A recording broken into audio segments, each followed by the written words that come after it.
Buckle up for AEC Trailblazers, the Founders Files, where we crack open the stories of the brightest minds in the AEC startup scene. Forget institutional pitches. We're diving deep into the real personal journeys of these industry disruptors. Get ready for some casual chats firsthand.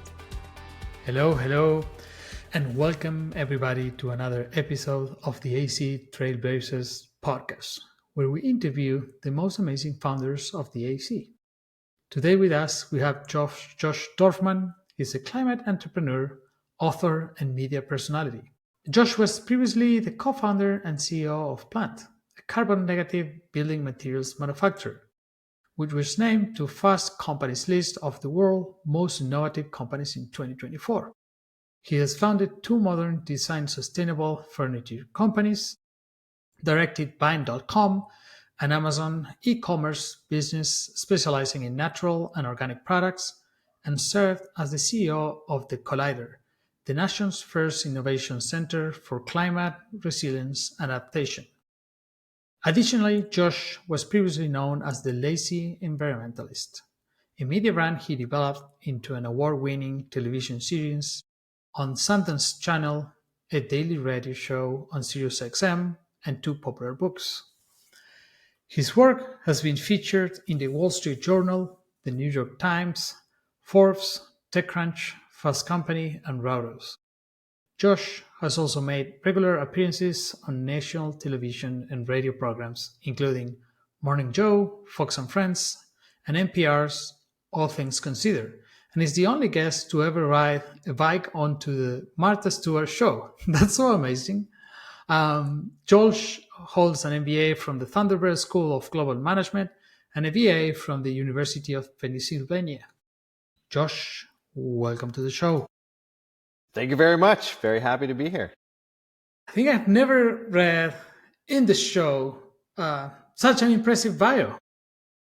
Well, I've certainly done a lot of things. that can't be disputed. But thank you. I appreciate that. How you ended up riding a bike onto the Martha Stewart show? Oh, geez, where to begin? But where I would start is in 2004. So actually going back over 2 decades, I had launched a modern design sustainable furniture company called Vivavi, like Viva V, Live Life.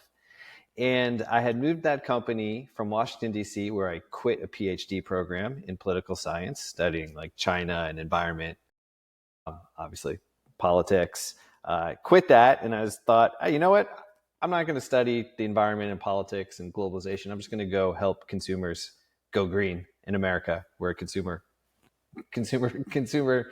driven economy. So I started this company and I moved it from Washington up to Brooklyn. And on the day I did that, my first employee in this little company in Washington, she called me out for being a terrible environmentalist. I mean, she's like, look, I've worked for you for 1.5 years, but I'm not moving you up to Brooklyn. So you're not my boss anymore. I'm going to tell you exactly how I feel about you. You are a giant hypocrite. You're selling all this green stuff, all these green sustainable products, but you're always in the shower. You barely recycle.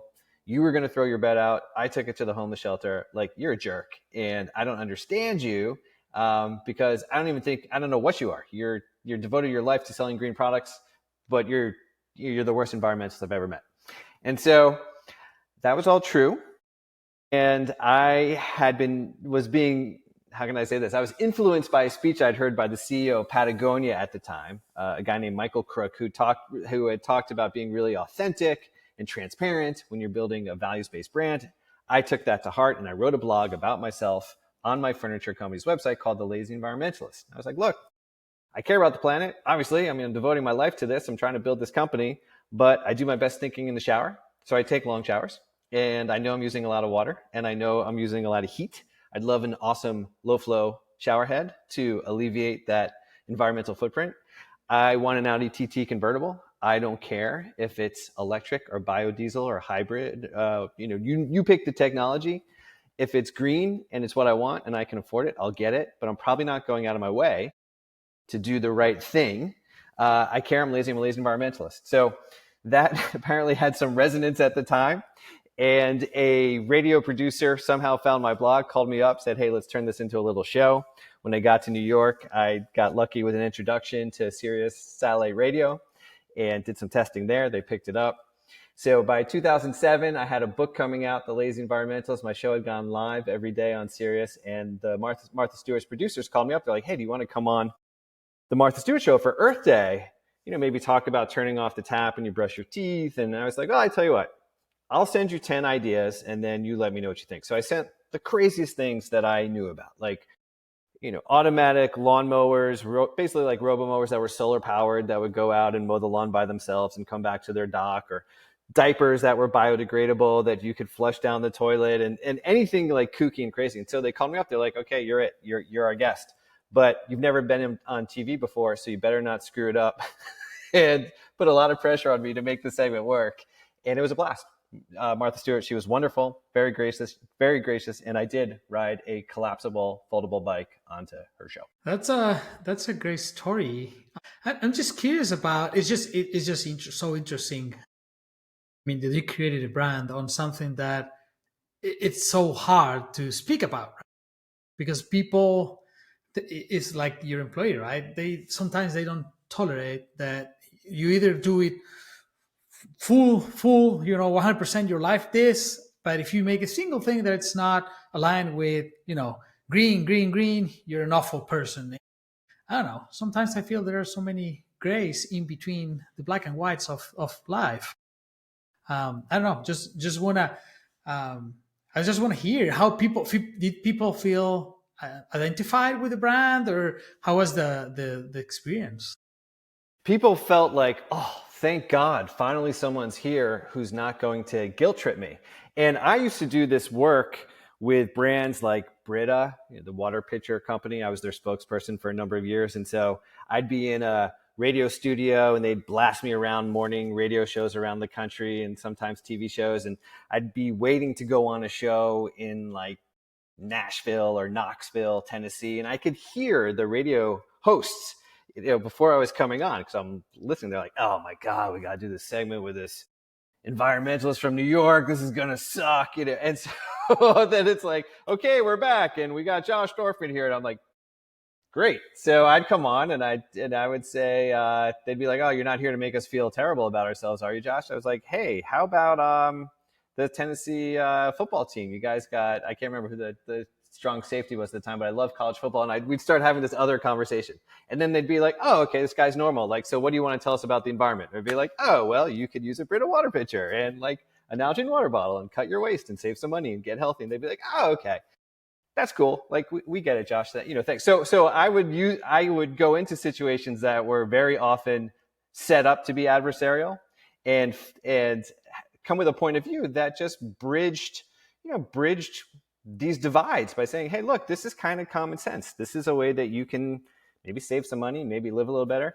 But for most people, when they'd hear lazy environmentalists, they just laugh. In fact, one time, this wasn't laughing, but when it became a TV show, which was really amazing because I'm a startup person, and suddenly this thing took off and became a TV show. And I made it with this guy, Dave Metzler, who created the original Queer Eye for the Straight Guy. I don't know if you remember that show when it first came out. And so it was like this green makeover show, and Dave was amazing. And he had done a lot of work with Sundance Channel, which is Robert Redford's channel. He had started it. And so we were filming our promotional videos at the Sundance Film Festival in 2009, I want to say. I get there on a Friday, my friends from college are there. They're like, okay, Dorfman, like you've finally done something useful with your life. You better get us into parties. We're coming out to the film festival. Like, don't screw this up for us. And I was pretty good at that. I did. But so I got there a couple of days early. When I landed, there was a call from this woman, Laura Mickleton, who was the head of Sundance Channel at the time. And she was like, hey, Josh, I know we're not seeing you for a couple of days, but if you're free tomorrow, Bob would like to have lunch with you. And so, of course, Bob being Robert Redford, and of course I was going to be free. So I meet Laura at the hotel, and we drive down to Bob's, Sundance Resort. And I'm asking her the whole time, I'm like, Laura, what do I call him? Do I call him Mr. Redford? Do I call him Robert? And she's like, everyone calls him Bob, dummy. And I'm like, yeah, I don't really think I can. I'm not sure if I can do that. She's like, all right, whatever, idiot. Like that's his name. And so anyway, we get there, and he comes out somewhere. There's all these reporters around him, and he sees Laura and they hug. They've been friends forever. And Laura says, Bob, I'd like to introduce you to it. And he turns to me and he's like, oh, Josh. And he like shakes my hand. He's like, thanks so much for coming, walking. He's like, I'm so glad we're finally bringing some humor and some levity to this conversation. And so that's a long-winded story, but that was usually the response that we would get. It's like, oh, whew, finally, someone not here to make me feel bad. Just like, what can I do? You know, and so a very practical, down-to-earth way to have a conversation. That's pretty cool. I mean, even Robert Redford knew, or Bob knew about what you were doing, and it's true. Nobody wants to feel guilty about it, right? You want to do the best you can, but it's never going to be 100% or perfect. But I don't want to spoiler the audience too much because you have done so many things and we so many things to speak about. But I just want to learn how everything started. Like you have been involved in media, startups, climate. Where younger Josh started? Well, I wasn't raised as an environmentalist. I grew up in Westchester County outside New York City to a family that was definitely very socially aware, globally aware. My mom had been overseas as a student, as a young person, and wanted to instill that in me and my brother. And so we grew up with a lot of, I would say, kind of conversations at the dinner table that got you thinking, and you were expected to kind of understand what was happening in the world from a young age. When I was 23, I went to China for a couple of years, thinking that I was going to have a career in diplomacy. I didn't know, maybe CIA. I just thought if I go to China, it's the mid-90s. If I go there, I know this relationship's going to be important. Cool stuff will happen. So I got a job teaching English on a university, and then I got a part-time job because I needed some extra cash, and I wanted to understand everything I could about this country and its culture. So I got a job working in a factory that was making bicycle locks for an American company called Kryptonite, who at the time had this really famous brand, and this was their first factory in China. And that was an amazing experience, and I ended up working for Kryptonite full-time. We opened more factories, and through that experience, in my second year, I was in southern China, I think around 1997, and we opened a factory, partnered with this Chinese company, and I was traveling with the Chinese owner to this factory, to this restaurant we were going to celebrate and toast in snake blood and what they call baijio, like grain alcohol, and consummate the deal. And before we went into the restaurant, he was like, Josh, look, my Mercedes is the biggest Mercedes of all the Mercedes here in this parking lot. And it was southern China. It was like a lot of Hong Kong money, but still communist China, right? Still like, okay, this is weird. Everyone's got a Mercedes in this parking lot. And what it crystallized for me is what I'd seen over 2 years, which was all these bridges, tunnels, highways being built so fast. And what dawned on me was like, wow, here I am thinking I'm sitting on a gold mine because 1 billion Chinese people are riding bicycles, but they all want cars. And I don't know anything about global warming. I don't know anything about any of these issues around the environment, but what does that mean when there's 1 billion more car drivers on the planet? There's all sorts of implications. And that was the moment where I started to get really curious about what that would mean and how do we develop as well as we possibly can economically, both here in America and overseas in developing countries. How do we enable everyone to raise their standard of living and quality of life, but do it in a way that is in line with the planet's ability to enable it, and not just do it for us, but to enable future generations to do the same. That just crystallized for me because I felt like I'm seeing the future. I know what's going to happen. I know we're going to brush up against all of these barriers to growth unless we change how we operate and how we grow businesses and how we run our economy. That was it. And so it was took me a while to figure out what to do with that knowledge, but I could never shake it. I went to business school and they're like, hey, do this study on like Colgate and how like you sell toothpaste in Saudi Arabia. And I was like, yeah, that's interesting for 5 minutes, but like we've got this climate crisis coming. We got like bigger things to figure out. Interesting. Well, I think that there is a big gap from being in college and starting something and actually starting your first startup. What was, after you went out of college, you were like, I'm going to get a job, or you were like, no, I'm going to create my own thing, and you started your own startup? How was that after college? So I came out of college, graduated from Penn, 94, with probably a slightly unusual 3-year plan. I decided I was going to be a ski bum for a year. So I was in Vail for a year. And then I was like, I'm going to China for a couple of years. Yeah, and then I'll figure it all out. And so I actually did enact that plan. That's probably the only plan in my entire life that I've actually enacted the way that I foresaw. So, but when I was in China, I also got very interested in business. It was working with kryptonite, working on bicycle locks and manufacturing and distribution was so interesting to me. And so came back to the States, got an MBA from a school called Thunderbird, a global business school.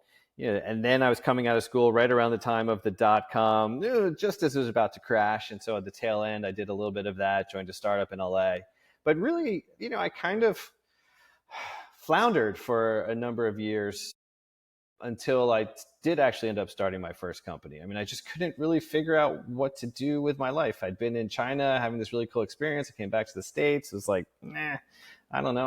I don't know how to plug in. I don't know where I belong. It just, starting a company was the only thing eventually that made sense to me to do, because I didn't see the things that I wanted to exist in the world actually existing.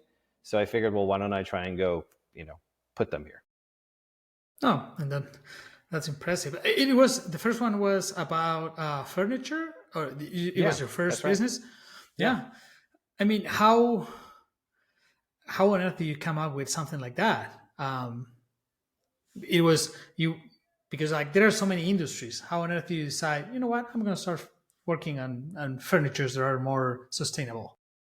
Well, so it was probably 2000.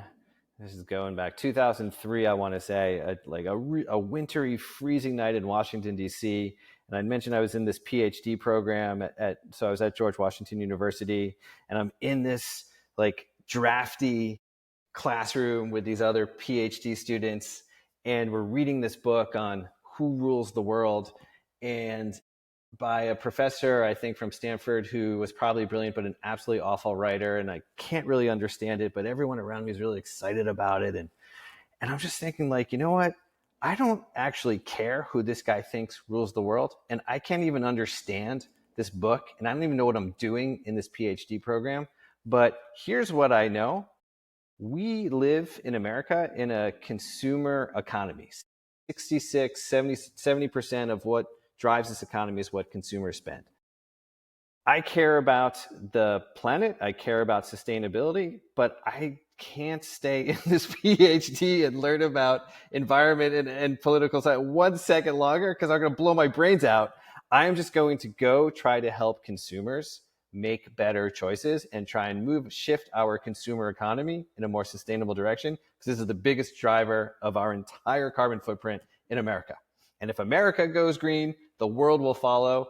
So I said, I'm going to start a product company. The way I got to furniture was that at the time, and this was really fascinating, the most interesting designers in America, in my view, certainly in sustainability, were people who had apprenticed for a number of years, had learned enough to know how to actually build what they wanted to create. And there was this ethos emerging from Miami, where you are, to Kansas City, to Seattle, to all over the country, where people in their 20s and early 30s said, you know what? I want to also have more sustainable options, but I want them to be contemporary. I don't want to just sit on a bunch of twigs, wrapped in burlap. I actually want like better design that fits my values. And that idea was emerging around the country in the early 2000s. And so furniture was the most beautiful manifestation of it. And I really love that connection between, these objects that are going to be hopefully with you for a very long time, have a real sculptural, aesthetic design sense to them. And, almost this artistry, but that also have this incredible function and utility. And so I was just really drawn to that. And I felt like I could build a business around that, where I wasn't going to ask people to buy my furniture because it was green. I was going to be able to say, you should buy this because it's beautiful.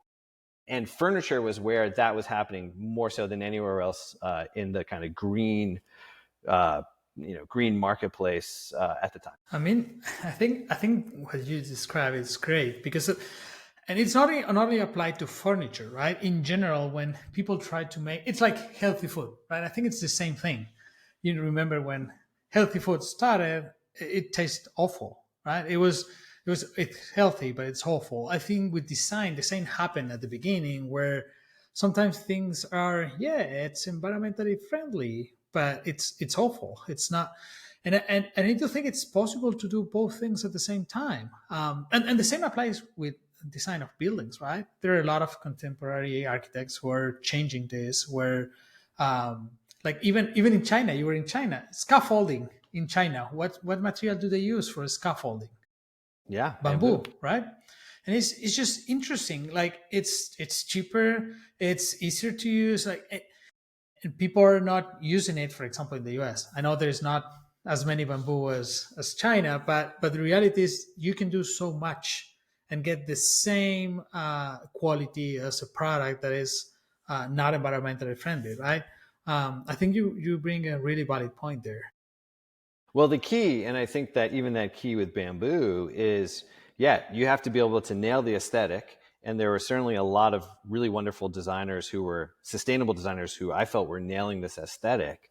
If you want to then drive more mainstream adoption, as we know it, then you have to say, okay, well, how do we do the aesthetic, and how do we drive to some economies of scale that bring down price to where it doesn't mean it has to be cheap, right? I'm not saying like you have to make IKEA, but like if you want to have a market that's bigger than, say, design within reach, well, then you have to have a more attainable price point to get there. The challenge with bamboo is that it's so thick that there is no equipment in the world to be able to mechanically harvest it, which means you need a lot of hands touching it, which means you can't grow it in America.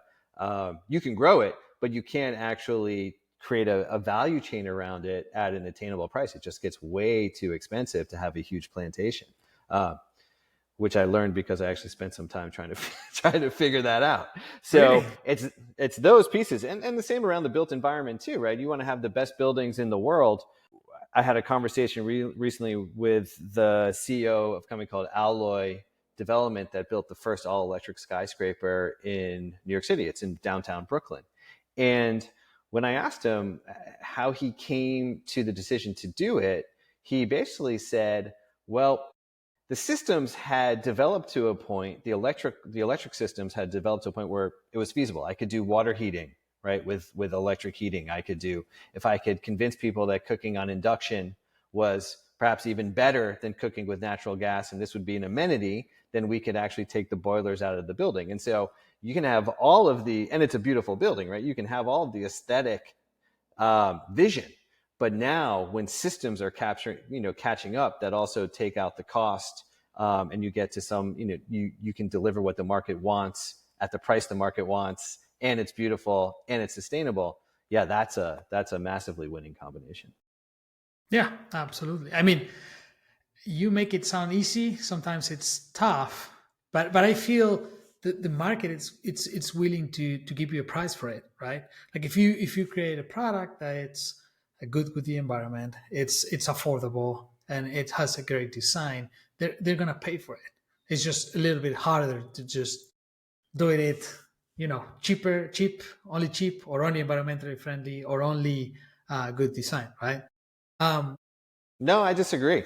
I disagree. I Really? think, You disagree? yeah, I, You think I it's totally. equally easier to do something that has the three variables than not?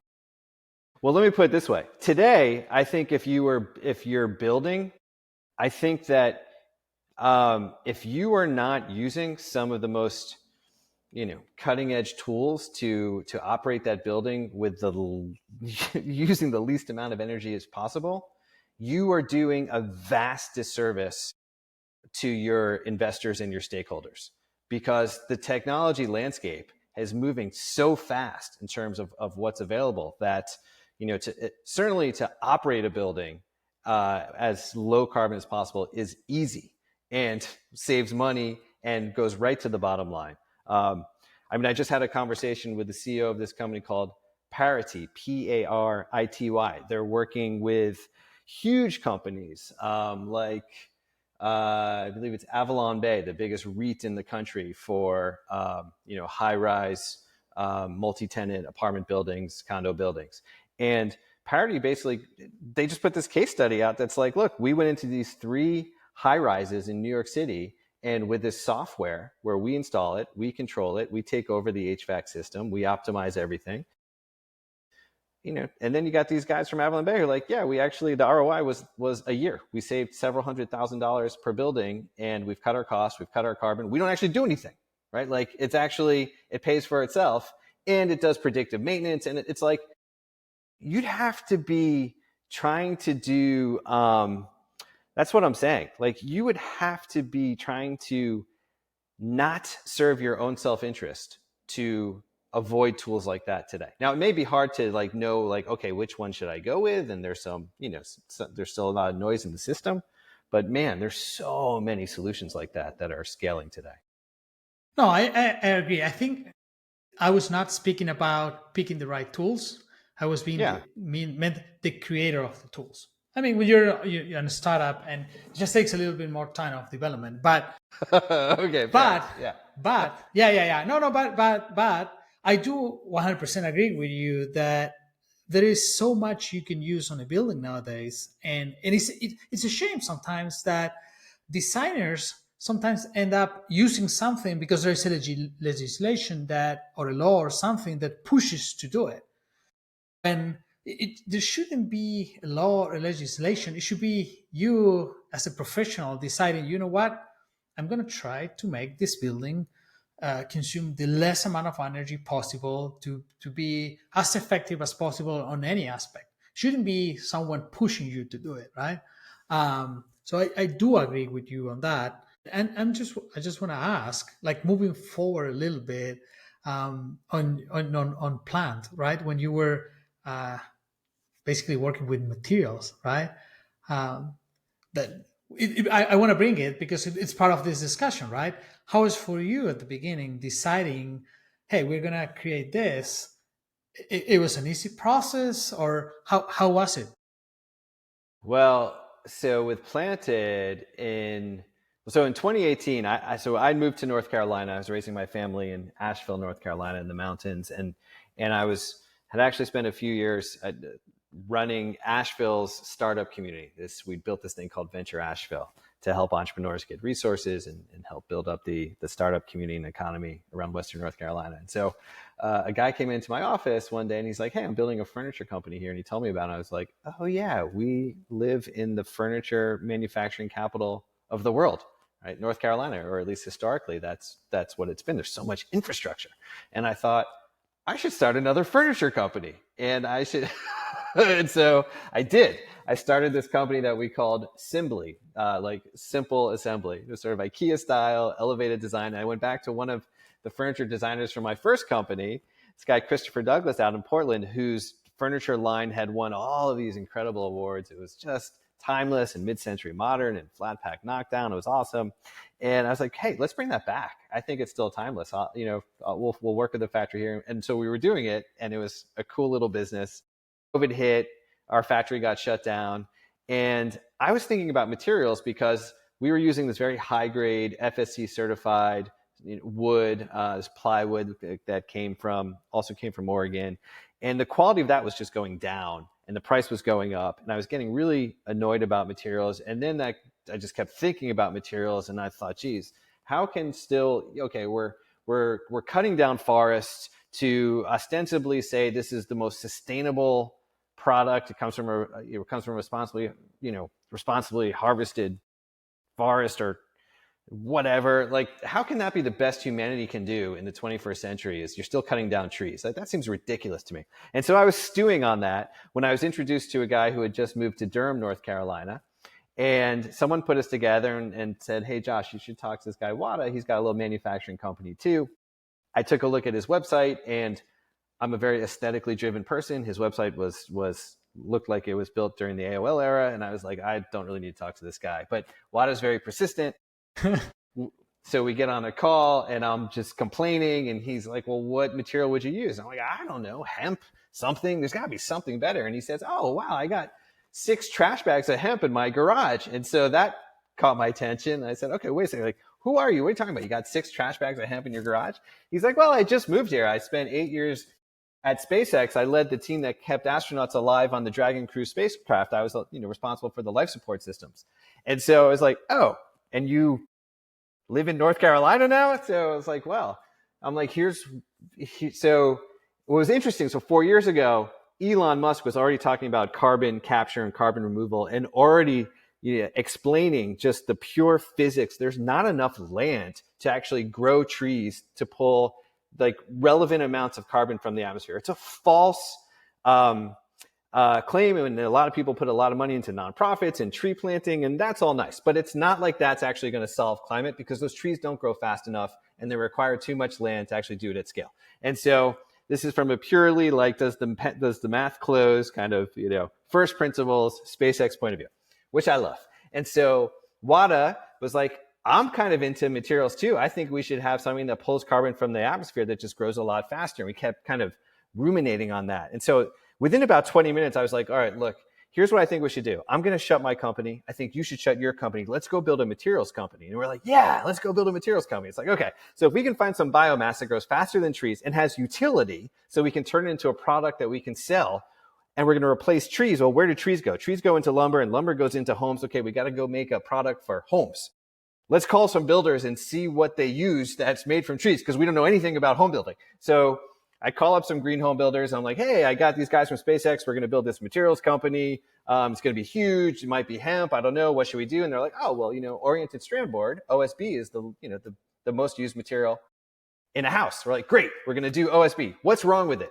Well, if it gets wet, you got a problem, because then it starts to lose its structural integrity. And here in the Southeast, that could be a really big problem, because it gets wet so often and it's a lot of humidity. We're like, cool, we got a problem to solve. We're going to kill this thing. We're going to get more SpaceXers to North Carolina. We're going to build this huge company. That's what we did. So that's what Planted is. 4 years later, that's actually what Planted is. We don't use hemp. We tested hemp like crazy, and then we just felt like the pricing, not sure that that's really going to work. We tested bamboo, so I actually know something about that. And we landed on a perennial grass that was being tested in North Carolina as a potential replacement for corn ethanol, because it grows so fast, but it's like bamboo, but it's thinner. So you actually can mechanically harvested it. And so today, Planted is a vertically integrated company with former tobacco growers in North Carolina, now growing our climate crop, this very fast growing perennial grass. We have built an all electric, first of its kind production technology that basically takes a modern mill, which is the size of a town, and shrinks it down to something about 140 feet long that can fit in any warehouse and plugs in. And out the other end comes a 4 foot by 8 foot sheet that's structural, that goes right into homes, replaces either plywood or oriented strand board at very close to the same price. And today we're working with the largest home builder in America, which is D.R. Horton, that builds 1 out of every 7 homes. And we're trying to scale up our ability to fulfill an order for 10 million of these panels, which is about 90,000 homes. So that's Planted. Impressive. I don't want to say it, but you proved my theory that it's hard. It's so hard. Right? Okay. Yes. It's so hard. It's so hard. The cool thing about doing this with guys from space, I mean, there's so many things that's cool about doing it with people who've been trained at SpaceX. One is nothing's harder than building a rocket ship. So certain things that I might have said, well, we tried, oh well. Like, for example, this grass that we grow, we have to grow it in a tissue culture lab.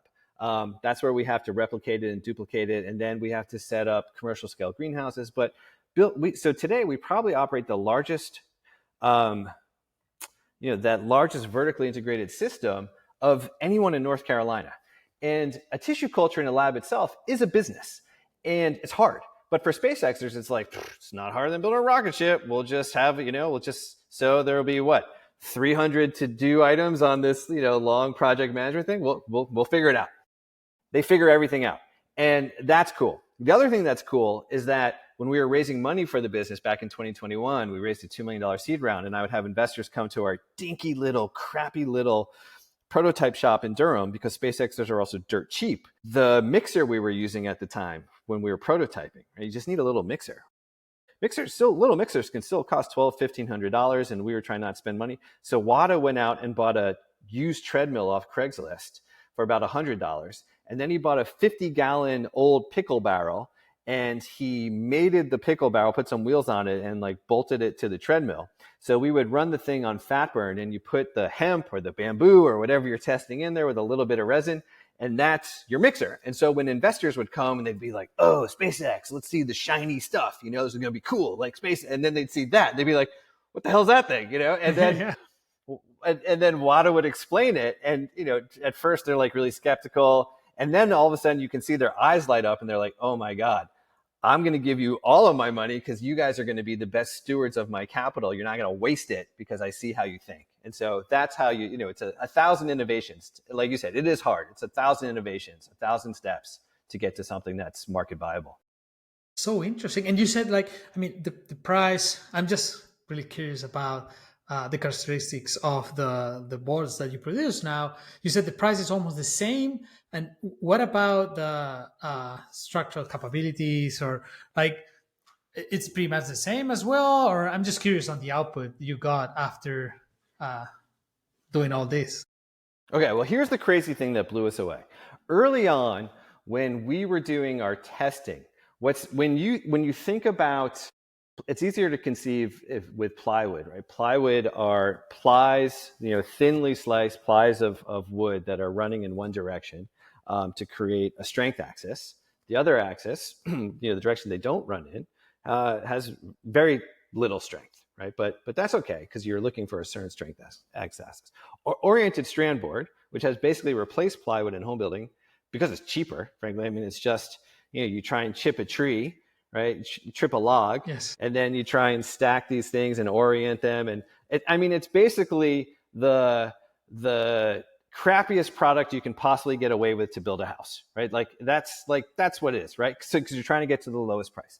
The challenge is so it's good enough, but what we do is we take a grass that has some real structural integrity in it, and we slice it way thinner than you can slice a tree. So when we go to press our board versus something made from wood, you're just getting way more structural fiber compressed together, which means that we actually have the same strength as oriented strand board, but no orientation.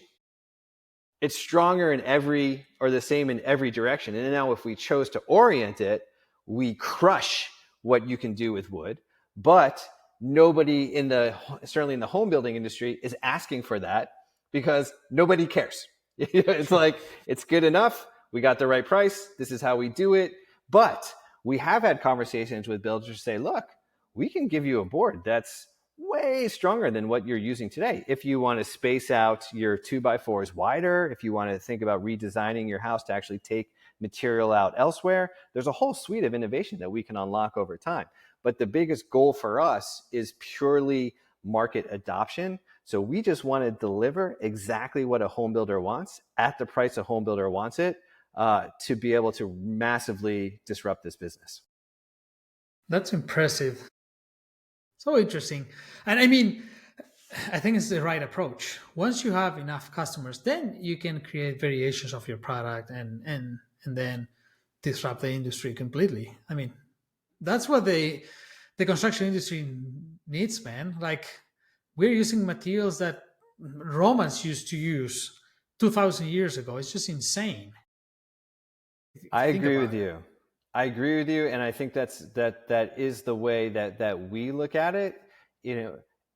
We want to go as fast as we possibly can. These are huge markets that we're entering into. When you talk about these types of engineered wood materials, they're so big. But we really see the ability, let's say we get to orientation, like we're talking about, and we have customers. Let's say we want to get into cross-laminated timber replacement or mass timber replacement. We can build a product. Now imagine we've built a continuous press. It's probably the first continuous press built in America, certainly in this century. American companies import all of their manufacturing equipment from Germany or Asia. None of our competitors, no big engineered wood company makes their own machines. We're the dummies who were like, well, we should do that if we want to compete, because no one's gonna make machines for us to use grass, right? It's just not gonna happen. But if we do get into orientation over time, yeah, we can, and as mass timber becomes more prevalent, we can do that too. With the right customers, we can do that too. As everything scales up, as we have more tobacco farmers growing, as we move from hundreds into thousands into tens of thousands of acres of land that are now, productive in growing this grass. And by the way, this grass can also grow on land that's compromised, meaning the biggest farms today in the Carolinas, certainly North Carolina, are east of I-95, closest to the coast where it's flat. And historically, that's been wonderful farmland. But with more saltwater incursion, whether through storms or sea level rise or what have you, a lot of those farms, the water table starts to become brackish, which makes it hard to grow crops. Our climate crop, our grass, grows wonderfully in that climate. So it's also a way from a climate adaptation point of view and keeping farmland or land productive. We can be in places, because it comes up, people are like, well, are you going to replace food? And it's like, well, I don't think you're eating tobacco, and that's who's actually growing our grass. And we're going to go into places that, are not going to be usable for anything soon. So there's a real cool upside to doing it this way. Interesting because it affects so many parts of a community or a society. It's not just about replacing a material, but it's also how you grow it. I mean, I love it. I want to move forward just a little bit to what you're doing. That's super cool. If you can tell us a little bit more about what you are doing there. So I stepped down as CEO of Planted last year and picked my head up from being very focused on materials and, of course, the industry I've just described to you, and was very curious to understand what else is happening around climate innovation today that is being commercially deployed. What else is out there? And what I discovered was that across industries, certainly in the built environment, but across industries, there are so many products and technologies that have moved out of the lab, out of the pilot, that actually are commercially scaling up today. And I thought, geez, we're in this totally different moment about solving climate change than most people recognize. We still think like, oh, we have to solve climate. Maybe someday, I don't know, we're not going to do it. Nothing's happening, which couldn't be further from the truth. There's so much happening. And I felt that given that I had a media background, there's an opportunity to, say, okay, I think there's honestly 10,000 planteds in the world today across different industries that are doing remarkable work that are further ahead than we are. Let's go tell those stories. Let's go case study what they're doing. So of course we're going to tell cool stories. We're going to make it exciting, but what we're really trying to do with Super Cool as a media brand, podcast, newsletter, YouTube, courses, et cetera, is to say, here's what's out there today. Here's what's de-risked. So you, director of innovation at a construction firm, or you, business development manager, or you, CFO, looking for ways to cut costs, here are solutions that are de-risked that your competitors are starting to use that you should consider as well. And here's why. And so that's one level of what we do. And then when I talk to a lot of founders and CEOs and operators, it's the other lens of what I'm trying to understand is, okay, you've crossed the chasm. You've commercialized. You've actually figured this out. You are gaining customers for your solution. What's the playbook? What can we learn that can be universally applied so that this whole thing can go faster, and other companies can do this too, and other entrepreneurs can identify opportunities, and we can just scale this whole thing up faster by understanding what's working today. That's basically what Super Cool is all about. Being that said, can you I want to close this up where if someone is thinking on starting something, a small startup, or they have an idea related to climate change, what would you tell them? Well, I would say if you've got a technology or a product or some solution that you think that you want to work on, I would say you've got to really nail two things simultaneously. Of course, you're going to have to figure out, okay, well, what's our path to product development? But right from the beginning, I would be thinking about, how do I design my product and develop my value proposition around this product so it will be easy for the market to say yes, right? How am I going to build this product from the very early stages to overcome barriers to adoption so that when I go try to sell this thing, the market is going to say, oh, absolutely. And I'll just give you one example. There's a company called Forum Mobility that built the largest EV charging depot in the world at any port in the world. And that's their starting point for this thing called drayage, where huge 18-wheeler semi-trucks go to the ships. They take the containers off the ships. They're all diesel, right? There's just tons of fumes. It's disgusting. The communities around the port of Long Beach are some of the, unfortunately, the dirtiest in the world, the worst air, all documented. And so these guys were like, hey, let's go try and move this to EV, right? So let's go. First, we're going to need chargers, but EVs are expensive. And this is a very fragmented market. A lot of mom and pops who can't afford a $500,000 new EV 18-wheeler, even though they're out there. So they said, okay, well, let's do this. And this is where I'm going with it. If we're going to build this business, what we have to innovate around is we have to figure out, how do we get that mom and pop drayage, 18-wheeler trucking company into EVs? And so they said, okay, boom, here's what we're going to do. Subscription as a service, or a subscription model. A monthly price, you get your EV truck, you get all your charging, you get all your maintenance, you can park the thing here, all at a price that's cheaper than diesel. That's what we are. We're not the truck. We're not the charging. We're all of it, but we are selling you something that you can actually easily say yes to, because it's going to make your operations more affordable than what you're doing today.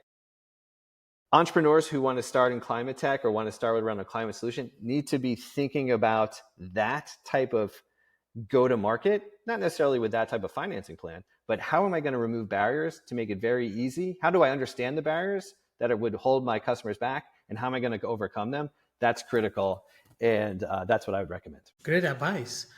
And before we wrap this up, can I ask you a couple of ping-pong questions? Yeah, go for it. All right. If you could collaborate with any person in history, which person would you choose?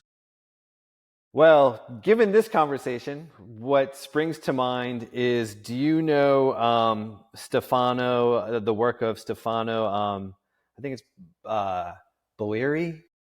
Stefano Boeri, he's the Italian architect who designs the apartments that are vertical, like basically vertical forests. The one in Milan and in Milan, and now I think Nanjing and around the world. I would partner with him. I would work on building developments that, like, the idea of vertical forests is so just wonderful to me and awe-inspiring. I would love to collaborate with him. That's a great answer. And in terms of, if I ask you, what's the next big trend in the AC, what would you say? Well, overall, what I see, and again, this is my lens, so I really think this idea around energy efficiency has long been thought of as like taking your medicine, right? Like, oh, it's this thing we have to do. But it is becoming so damn sexy. The technologies are just so sexy when you think about going to electrification. But behind electrification really is all of this cost cutting. I just think this is, so I would say too, I just think the world is about to get so much more efficient. A lot of that, frankly, is AI driven, which is the irony of having a system that's, at least today, burning fossil fuels, but also creating all this efficiency. Yet that's that'll happen. And I think the fossil fuel is going to get, worked out too. But if I could list two, the other thing I would say is demand response. What's happening with buildings in every sector is how much they're becoming partners to the grid. New technologies that enable you to give energy back to the grid or curtail energy when the grid needs it. Man, I see that in every sector, from companies like Butterfly doing that for fast food chains, which is crazy, to, I had mentioned Parity doing that, in huge, like tall, apartment buildings. Brainbox AI. I mean, there's so many companies, residential too. So I think this future is so exciting in terms of where we're going with those types of technologies. Absolutely. And last but not least, what's your favorite building in the world? I have many, but I would say, coming back to furniture and coming back to how you define a space and be in a space and how that space makes you feel. The space for me where I've always felt, I just feel like at home is, what is it? It's the Hotel Casa del Mar. Do you know that in Santa Monica? Do you know that hotel? I mean, it's pretty famous. Yeah. Okay, but just the grandeur of just that lobby, bar scene, restaurant. It's just, you step in there and I just feel so um it's like my whole personality gets enhanced when I'm in that space, and you got the water and the ocean out the windows and just the whole vibe. Um, I just love it. So I don't know. That's my favorite space. That really springs to mind maybe more than like favorite building. So I do love that building. I love being there.